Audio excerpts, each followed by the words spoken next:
e konsumatorit dhe për të drejtat e çdo fermeri apo sipërmarrësi në një treg ku duhet siguruar konkurenca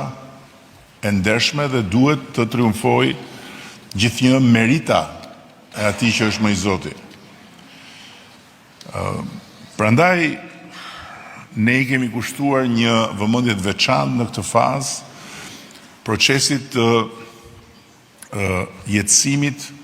të ligjit të ri për inspektoriatet. Dhe dua ta përshëndes kryeinspektorin e përgjithshëm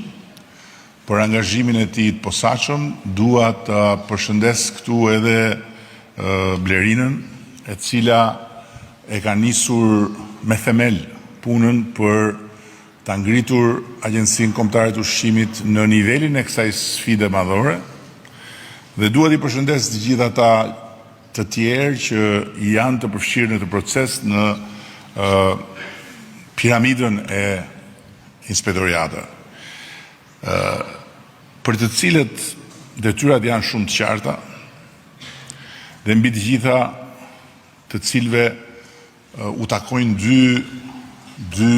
përgjegjësi shumë të rëndësishme. Nga njëra anë zhvillimi i mëtejshëm i dijeve të tyre për detyrën, trajnimi i vazhdueshëm i tyre me përgjegjësitë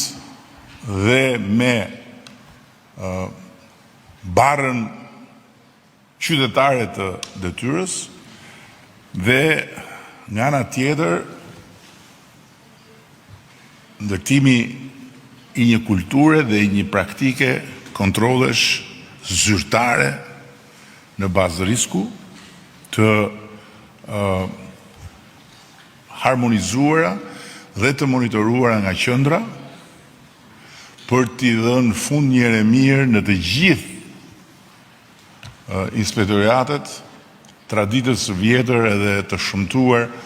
të kontrolleve të befasishme të iniciuara nga vetë inspektorët, të cilat janë një shëmti e vërtet. Nga ana tjetër, ne kemi sot një institut të sigurisë ushqimore dhe veterinare, i cili kërkon mbështetje, i cili kërkon rritje kapacitetesh, i cili kërkon zgjerim të rolit vet, dhe në ndërkohë kemi gatishmërinë e Bashkimit Evropian për të na mbështetur me binjakëzim në sistemin aq shëmbullor dhe aq të dobishëm që kanë vendet e Bashkimit Evropian, të binjakëzimeve mes institucioneve për të jo thjesht ndarë formalisht kohë me njëri tjetrin, po për të marrë eksperiencën dhe dijet e një institucioni të klasit parë në Bashkimin Evropian dhe për ta transferuar në institucionin përkatës këtu në Shqipëri. Në dijenin time po zhvillohen bisedime në këtë drejtim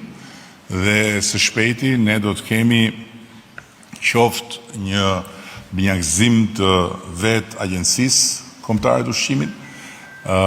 qoftë një binjakëzim të Institutit të Sigurisë Ushqimore dhe Veterinare.